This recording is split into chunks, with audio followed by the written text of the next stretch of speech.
Yo, what's up everyone? It is the Beast, Brian London, and welcome to the YouTube channel if it's your first time here. If you're hearing the sound of my voice, if you're seeing this, what did I just do there? If you're hearing the sound of my voice, if you're seeing this lovely, beautiful, big, round face, please hit subscribe to the channel. Would love to have you on board. We do all sorts of stuff here on the Beast on the YouTube channel. We do sports, we do radio stories, we do hot takes on whatever's going on in the world. We'll have something for everybody and something that'll probably piss you off that you won't want to watch. But regardless, just subscribe, okay? Do that. Also hit the little bell. It'll tell you when a new video is up. Also, if you want, follow me on the social, on the IG, on the Twitter, at Miami Radio Beast. And do me a favor, listen, my kid, I'm trying to help my kid. Actually, he's trying to help me because he's much better at all of this than I am. He's on the TikTok. So download that. Let the Chinese have all your information. Then follow my kid at Zach, Z-A-C-H, randomizing things. Zach randomizing things on the TikTok. He's freaking brilliant, that kid. So he's probably not my kid. Just going to have to say. All right, today's video, what are we doing? Well, so I was doing a bunch of hot takes and getting political and pissing people off. And then something tragic happened, and my good friend and former coworker and South Florida personality, George Rodriguez, passed away. And so then I did a video on what it was like to work with George and how much he meant to me. And that led me to, well, crap, I was in radio for 25 years. I have a ton of stories. I worked with everybody.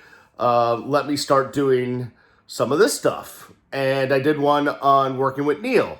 You can go find that. It's in my YouTube channel selection situation. And that got a lot of hits, a lot of watches. A lot of people wanted to know about that. So I was like, hey, give me your suggestions. What do you want to know about?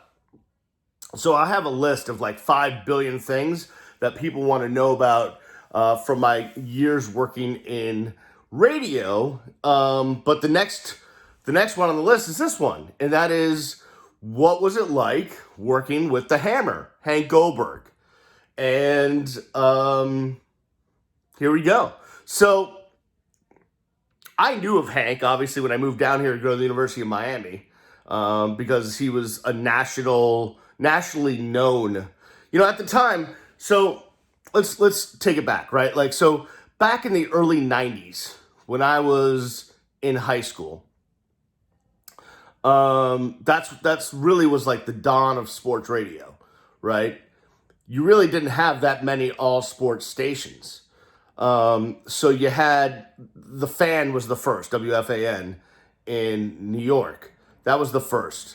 And then after that, you had some other ones come on board. I used to listen to WEEI in Boston. I ended up interning there, and what have you. And obviously, WQAM in Miami was in that early list of all sports radio stations. And so, at the time when I'm in high school, but kind of realized I want to go into radio, I started to become a student of it. And so then you start to investigate what's out there. You start to learn what's out there. And, I'd heard Hank on, like the big personality up in Boston, in my childhood was Eddie Andelman. I actually interned with Eddie, when I worked at WEEI. Now I don't think we agree so much on the politics stuff, but Eddie still was, was pretty revolutionary as far as the sports talk goes up in Boston. And Eddie had Hank on a bunch of times as a guest. So I knew of Hank when I got down to the University of Miami. And when it came time for me, so every summer or winter or anytime there was a break at the U, I would go home to Boston and I would intern at one of two places. Kiss 108, which was like the Y100 FM pop station in Boston, and I would intern on the morning show with Matt Siegel, Matty in the Morning, but I would mainly be right attached to the waist of the newsman, co-host of the show, Bill Costa, who taught me so much about radio. Probably my first mentor in radio was Bill Costa. And he, so I did that, right? And then from my junior year into my senior year, so April 97, I was actually going to stay down in Florida to work at the student radio station and do some studies and all that stuff. So I needed an internship. I wanted an internship in radio down here in South Florida. At the time, a kid, a guy, a man who was on the WVUM radio staff at the University of Miami, and a friend of mine was Jason Blasbog. And Blas got a job at QAM, and I said, hey, who's the director of internships at QAM? Who can I call? At the time, Phil Shane, who is known throughout the world for his soccer commentary and play-by-play, Phil Shane was doing updates at WQAM and was also in charge of interns. So literally I kept calling WQAM, asked for Phil Shane, left him a message, the old-fashioned way, finally got an internship at WQAM. And I don't remember my first day or whatever, but I'm assuming my first day was during the afternoon, and it was working on Hank's show. And at the time, Blas was one of Hank's producers. I'm not going to name the other one. And that's a whole different video that we're never going to get to, by the way. Never, ever. So Blas, introduced me to, I was just shy, like I'm, shy beast. And Blas is like, hey, Hank, this is our new intern, Brian. And he's like, meh. And then Blas goes, yeah, we call him the Beast. And then Hank just lit up. Hank's like, the Beast. I like that. The Beast. And right off the bat, we hit it off because of that. And then I interned on Hank's show and every other show on the station for more than a year. Back then, there was no restrictions or regulations or anything. I would show up to the station, which, again, by the way, ironically, if I just threw a baseball out my window, I would basically hit what used to be the rat-infested, bug-infested studios of WQAM off of Sheridan and Palm. But it's not there anymore. Now it's a storage place. So throwing a baseball there wouldn't really do anything. But it's literally, my window faces that intersection, and it's like right there. Anyways, so Hank and I hit it off, and I interned on all of the shows on QAM, but mostly Hank's show, from April of 97, and then I got hired in November of 98. And that whole time, I was an intern, more than a year. That doesn't happen now. Matter of fact, the former company I used to work for doesn't even do interns anymore because they'd have to pay them, and they don't want to do that because they don't even want to pay their staff. That's a whole nother video. So I interned with Hank, and it got to the point where, and I interned with, listen, who are the interns that I was with? Mark Eisenberg, interned with him. Interned with a couple. If you've been to the mall and you've seen a store called Pop's Corn, that's Lonnie Feldman. Interned with him. Interned with a bunch of people. Stu Gotts, John Wiener was an intern with me at the WQAM. How about that? I should do that video. So we all worked on Hank's show. We built up a cast of characters. I mean, there was like a fleet of people around Hank. And it would just be, go get the, just work your butt off to help Hank. So what was it like working with Hank? And I think a lot of what you heard on the radio was what it was like but there was definitely a different side of Hank. I mean, like what you guys heard on the radio was a bombastic radio host that would yell at callers, get lost, you moron, drop dead, you jagoff, like all of that stuff. And that certainly was a part of it. But I think the biggest thing about Hank, and this is what I want, and I'll tell some stories, but this is what I want to convey is Hank was like another dad to me.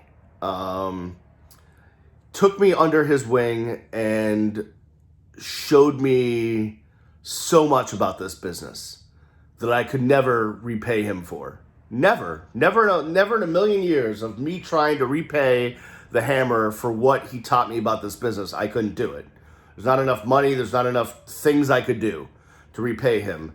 And once I started working at the station, was actually getting paid and was a producer, I at some point became basically Hank's remote producer. So anytime he was at Shula's, he was at the dog track, anytime he traveled, I was with Hank. And I mean, just showed me the world, man.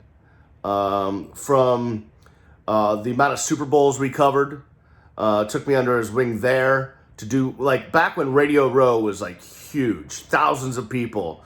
I was on the road with Hank at, in New Orleans, in Jacksonville, in Detroit, just doing the whole Radio Row thing. Like I'm running around going to book guests for the Hammer, talking to the biggest names there is, talking to celebrities. I mean, just all of it. Everything that I've done in this business, in sports radio, is due to that relationship with the Hammer. I mean, I can't even begin to, like, we went to the NFL Hall of Fame inductions in Canton when Nick Bonacani was inducted. And we were at a hotel in, I'm going to say Akron, is where we stayed. And that's where like all the Hall of Famers were staying, or there was festivities going on there. We got a little banquet room in the hotel, and we set up a radio situation.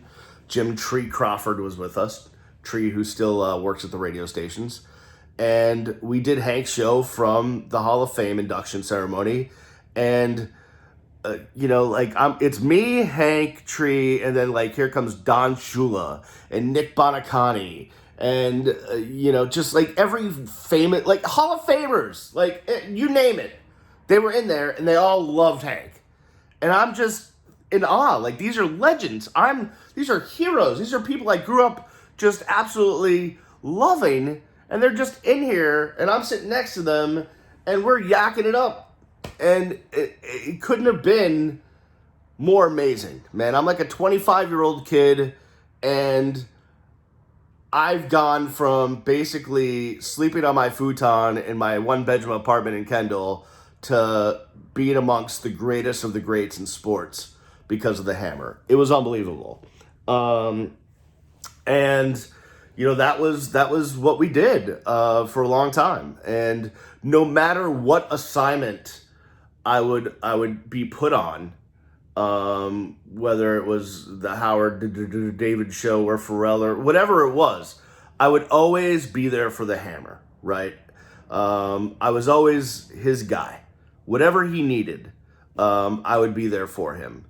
And, there was times when, Hank would do all his picks on ESPN, and, Hank wasn't a computer guy. So, I would be one of the people that would, he would call and he would dictate his script to me, and I would type it up and send it into ESPN so that he could be ready to go for his Sunday picks. Just anything that he ever needed, I would do it for him. Because Hank he could be bombastic, and sure, I got yelled at. There was times we'd get into huge blowout arguments, but when it came down to it, there was no one more loyal than Hank in this business. And I'm not dropping names, although I will tell you Howard David was a bastard. But other than that, in this business, there was far too many people that would be worried about themselves, would never want to help anyone else because they're too worried that you're going to take their job. And just whatever. Hank didn't give a shit, okay? Hank knew that he was the king of this market, and he knew that I would do anything for him, and he took me under his wing, and he always fought for me. And in this industry, that is few and far between. It's really hard to find someone that will be in your corner in the media industry because everyone's afraid that you'll take their job. Hank had nothing to worry about. So just went out of his way. Like when I got married, he got me like a $5,000 TV from Sound Advice. When I had a kid, just the amount of gifts and just everything poured in. He'd always call me, "How's the baby? How's the baby?" Even when I left the radio station, he would always call me to check on me. There was no one more loyal, more supportive. And yeah, you had to put up with being yelled at. And if you screwed up, you were going to get yelled at.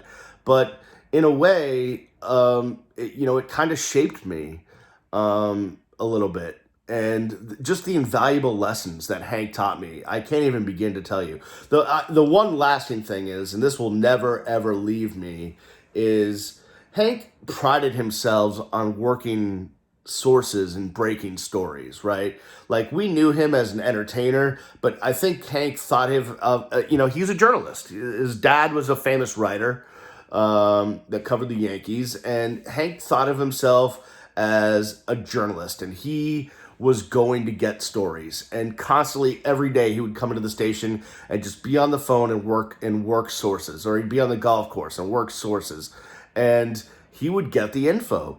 And the one thing he always hammered home, no pun intended, was that you gotta double source everything.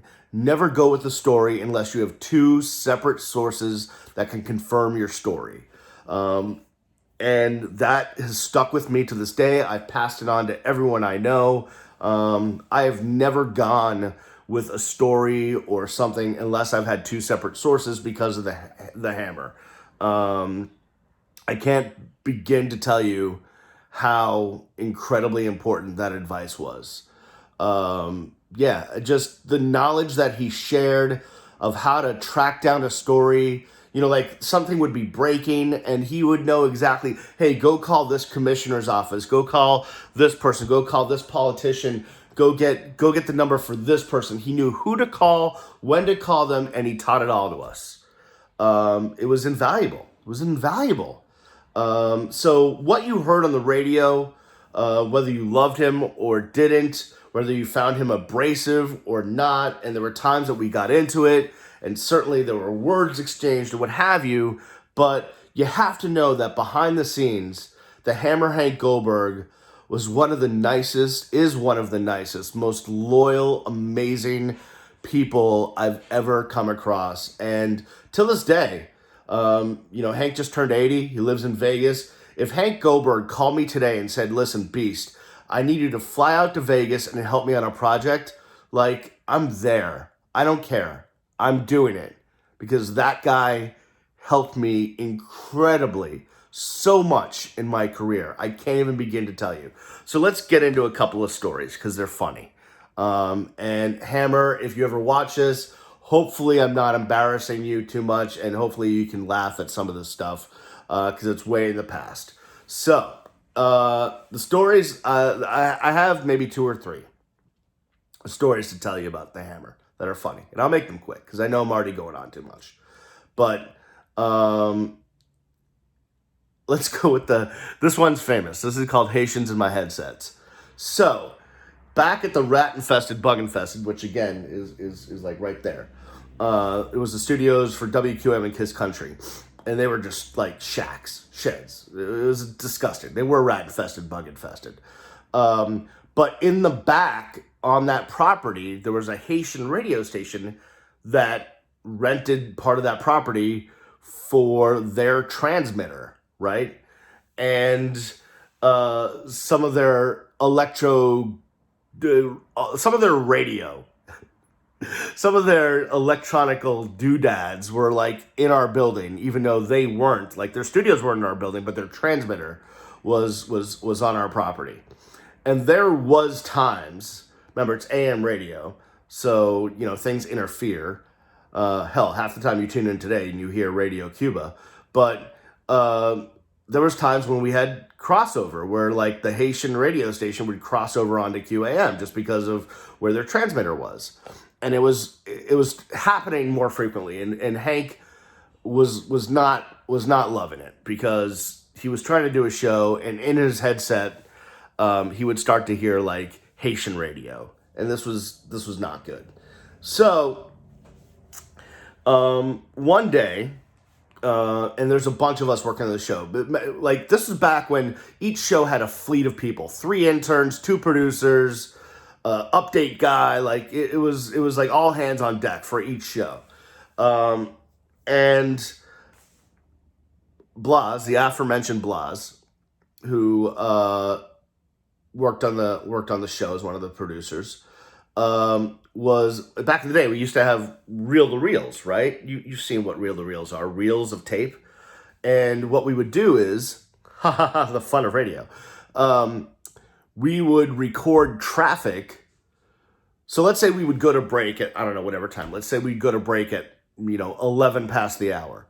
At 12 past the hour, I would call the traffic guy. At the time, it was Richard Lewis, right? And I would say, all right, Richard, we're ready for you. Let's go. And we would switch the board up, put the appropriate, board and the way it had to be. And we would record the traffic on a reel-to-reel. And then we would, if we had to edit it or whatever, we would cue it up. And then, 4 minutes later would be the end of the break. Or actually, this is QAM. So 9 minutes later at the end of the break, we would play the traffic bed and then hit the reel, and it would sound like traffic was live. Yay, wonders of radio. Well, mistakenly, while we were taking in the traffic, or actually we took in the traffic, but mistakenly, while Blas was queuing up the traffic, slip queuing. I don't know if you know what that means, but like you basically have your hands on both reels and you're trying to find the right beginning. Like, so there's like a countdown, 3, 2, 1, and then boom, goes the traffic report. And you're trying to find that space in between so that when you hit traffic on the board and it starts to go, like it starts from the beginning and it sounds live. And you're slip queuing it. So you're going, and it sounds like as you're slip queuing. Well, as Blas was slip queuing the traffic, we accidentally had that potted up. So it was on the air. So we were queuing the traffic and it was on the air. Well, Hank didn't know that it was the traffic being queued up. He thought it was the Haitian radio station bleeding into his headsets. And he just, we're coming back from Blake, we're playing the traffic, or it's in his headsets or something. He's on the air, and in his headsets, he hears something crazy. And he just lost it. Like, why the bleep, and he said the word, are Haitians in my headset? There's bleeping Haitians in my headset. This wasn't a derogatory thing. This was because we had the Haitian radio transmitter on site. It had happened before that he had heard Haitian talking in his headsets. But this was it. This was the final straw. So we had to hit the dump button. He's swearing. We shut his mic off. We go to commercial. And he's bombastic. He picks up a chair. He throws it against the wall. And then outside the studio, back in the day, we had this whole rack of computers and printers that was like our AP Newswire, right? Like the stories would come down and off the wire and you'd pull it off the old school, you'd pull it off the printer and you'd get all the stories and you'd highlight what was important and you'd hand it to the update anchor or to Hank. Like, this is how we got our news. This is pre-internet, basically. So we had a whole rack of computers. There might have been a weather computer, the AP computer, and like 2 printers. There was a whole rack, and these weren't small. Remember, this is the late 90s. Like, the monitors were like this big. It was just a whole rack of computers. And he flung open the studio door so hard that it knocked the rack of expensive computers off the wall. They're all on the ground. He storms out. He literally stormed out. I think he got into his car and left. And we're just like, what just happened? Like, Blas is all sorts of shades of blue because we mistakenly were queuing the traffic. It was on the air. Like, I think Corey Sabin jumped in to, like, host the show for a little bit. And, like, I remember calling Hank, or we called Hank on a cell phone, and we, like, calmed him down. Eventually we got him to come back. But it was like, I've never experienced anything like that, of a host who literally like thought he was hearing something else, jumps up in the middle of the show and just starts yelling, "There's bleeping Haitians in my headset," and starts throwing things against the wall and just going crazy. That is an epic story. Another story, and listen, we all know Hammer has, a couple of interests in life, right? Gambling would be one of them. Also, like to visit the adult establishments. And I'm not going to give the incredibly racy details of the story, but it was so Hammer for me. One day I walked in, and Hank, before the show, would sit on the phone that we had in this room called the bullpen. The bullpen is where all the producers and update anchors would kind of congregate and do their work before the show. And Hank would kind of occupy like this little area we had with a phone, and he would make his phone calls. He'd call his sources. He'd call this person, that person. But yeah, he might have or might have not have made a call to Costa Rica every day. There was action to be had. Maybe a nickel to be put on Duke that night. And so I walking in, and Hank's on the phone with Costa Rica. Maybe possibly getting in on the action. And I'm like, okay, that seems normal. But then went on to describe to his representative, we'll call them, in Costa Rica, the experience he had the night before at the Cheetah, which I'm not going to go get into. It was very graphic. But it just dawned on me. I'm like, this is sports radio. One of the biggest hosts in the country is on the phone talking to Costa Rica, explaining the raunchy details of the night before at the Cheetah. It doesn't get better than this. Like, that's when I was like, all right, this is the industry I've chosen. So that was something. And then the other story that I want to tell is, and this is actually not funny, it's pretty cool. So we're at the Super Bowl in New Orleans, and it was my first Radio Row. And I was kind of prepared for all the Jackson. This is Jacksonville. We were in Jacksonville. They all blend together after a while. I'm at this point in my career, I'm used to dealing with big name sports figures, Hall of Famers, whoever, going to track them down, tell them, hey, it's the Beast from, and they would always, I had business cards that said the Beast. Like, they would always remember me from Super Bowl to Super Bowl, from event to event. I always got remembered from college championship games. Like, I was pretty well known at the time throughout the sports media world because I was short, fat, and had a nickname named the Beast. That's what did it for me, to be honest with you. But we're in Jacksonville, and we're just hanging out. Like, at that point in time, it was when Hank was doing mornings, which was a miserable idea, Greg Reed. That was the stupidest idea to move Hank to mornings. Not a morning guy.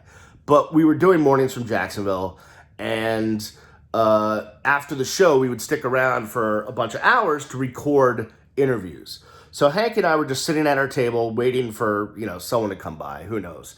Jerry Rice or what have you. And this not old, but older, hippie looking rocking dude just comes and sits down and just starts talking Dolphins football. And we have Hank and I are looking at each other like, who is this guy? But he has a pass, he's supposed to be there. So we're like, oh, okay. And so he's just talking, hey, Hank, what do you think about the Dolphins this year? Blah, blah, blah, blah, blah, blah. And we get to talking, and he's like, and we're like, oh, so, what brings you here? He's like, oh, I'm a local. I live in Jacksonville. I'm like, oh, cool. And he's like, yeah, man, I used to, the Dolphins were the only team in the state when I grew up loving football. So, Hammer, I remember you on the Dolphins broadcast. We used to get up here in Jacksonville, and me and the band, we would sit and listen to Dolphins games, and we loved it. We're like, band? He's like, oh, yeah, I'm the original bass player from Leonard Skinner. We're like, what? Huh? He's like, yeah. And now I'm the bass player for 38 Special offshoot of Leonard Skinner.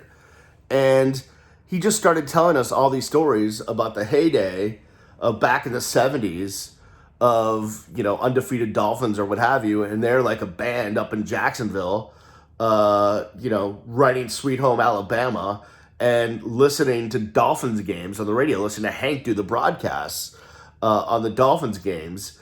And this guy who'd been all over the world, was in one of the biggest rock bands of all time.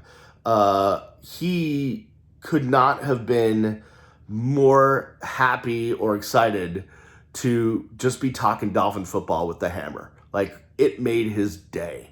It made his day.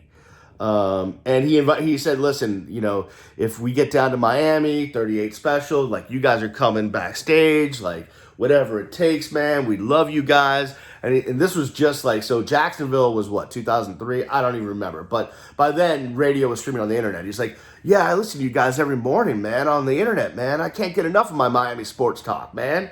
Got to get my Dolphins talk, man. And so he knew the show. He knew me. He knew Hank. He knew everything. And this is like, a pretty big rock dude. And it was because of Hammer. Like, this dude grew up listening to Hank on Dolphins games. And as big of a star as he was, as, in Jacksonville, Leonard Skinner's like the ish. And every station wanted to talk to this guy. And he just wanted to sit with us. He must have sat with us for an hour just talking Dolphins football, just talking football. Same thing back in New Orleans when we had a chance to interview Niels Lofgren, who was the guitarist for the E Street Band for Bruce Springsteen. And Hank was just in just like a pig in you know what, because all they were talking about was the Jersey Shore and Asbury Park, and that's like Hank's hangouts, man. So they were just trading Jersey stories, and Hank couldn't have been happier, and Niels couldn't have been happier talking with Hank, man. It was just like those kinds of experiences that you just don't get, and you didn't get. Like, I'm like 25, 26 years old, and I'm doing all these things that I could have never dreamed of, and all due to the Hammer, Hank Goldberg. So I know a lot of you remember him hanging up on you and yelling at you and telling you you're wrong, or you're a fool, or you're a moron, or get lost, you jagoff. But if you worked your butt off for Hank, if you were loyal to Hank, he was and is one of the most loyal, amazing people you could ever meet. There's not too many like him in this business. Not too many. I can't think of... listen, I've worked with... You know the names I've worked with. You know the people I've worked with. There's no one I've worked with in this business who's been as loyal as Hank. The only one that comes close, I'll be honest with you, is Leroy Horde. Leroy has that similar thing where he takes care of you. If you need something, if you need him to be somewhere, if you're going out to dinner, he's picking up the tab. Oh, dinner, tab. Okay, this is the last one, and I know I'm going on really long. Here we go.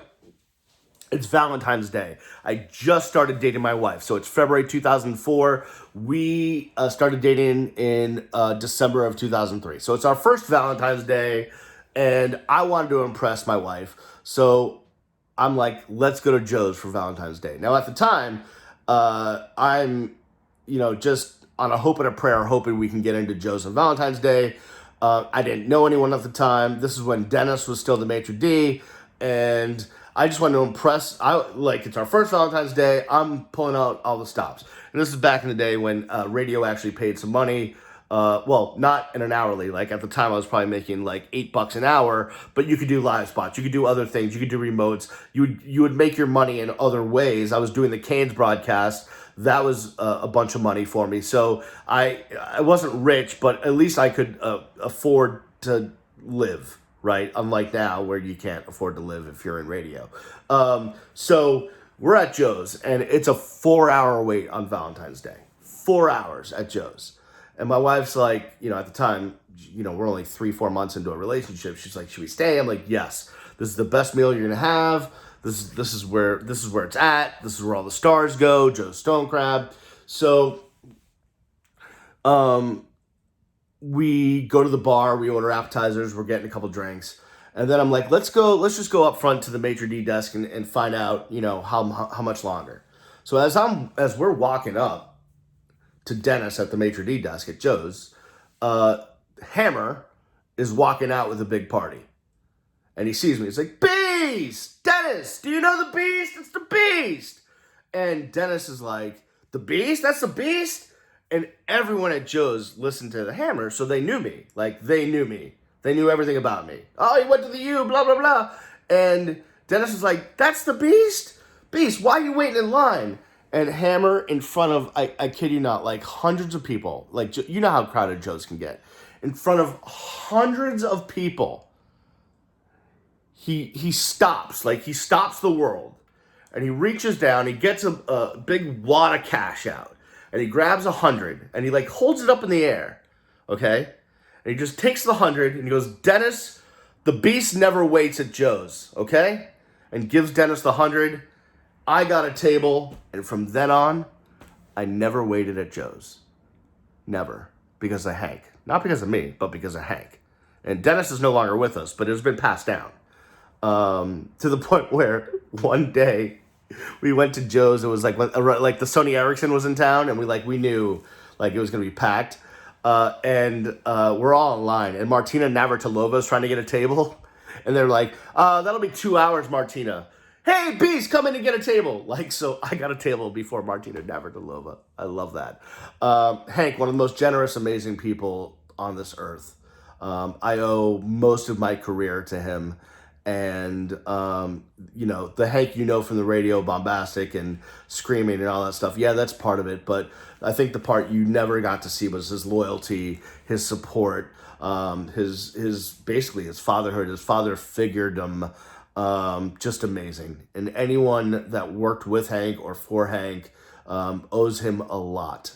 A lot, no doubt about it. All right, that'll do it for me. Hey, I know we went long. I know this is a long one, but hopefully you got something out of it. If there's more about my 25 years in radio, whether specific people I work with, specific stories, or just the radio industry, list it in the comments or hit me on the social at Miami Radio Beast, and I'll be forever grateful. Thanks for watching. Thanks for listening. I'll see you when I see you. Peace.